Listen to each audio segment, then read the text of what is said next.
السلام عليكم. لا تنسوا الاعجاب بالفيديو والاشتراك في القناة تشجيعا لنا لنستمر بنشر المزيد ان شاء الله.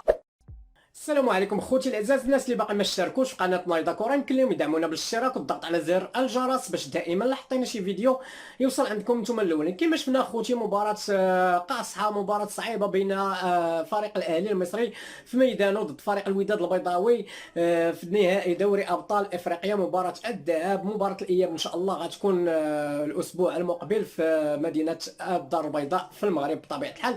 فالنتيجه اللي حققها فريق الوداد البيضاوي اليوم يعني واخا انهزم جوج الاهداف لواحد، هو هذاك الواحد هدف غالي وهدف ثمين بزاف، لان تنعرفوا في هذه المباريات هادو تيكون هدف خارج الميدان، هدف يعني تيكون عنده القيمه ديالو كبيره. وان شاء الله الوداد البيضاوي يسجل هدف هنا في كازا غادي يستطيع انه يفوز يعني بكاس دوري ابطال افريقيا ويحقق اللقب ويبقى محافظ على اللقب ديالو. مباراه كانت صعيبه على الفريقين. الاهلي المصري في الشوط الاول كان مسيطر والاستحواذ كان وصل حتى ل 80% تقريبا، ولكن دون خطوره خوتي داروا المدافعين ديال الوداد البيضاوي، الحارس والمدافعين، لان جوج الاهداف اللي سجلوا الفريق الاهلي المصري على الوداد كلهم اخطاء. يعني خطا ديال المطيع شفناه في الهدف الثاني، هذيك خرجه ما كانش خاصو يخرجها، والخطا ديال الهدف الاول شفنا المدافع بقى غادي بلاص ما يغطي على المرمى غطى الجهه الاخرى اللي ما مناش خطوره. يعني جوج كرات كانوا ما تيشكلوش خطوره ولاو مسجلين علينا فيهم اهداف، ولكن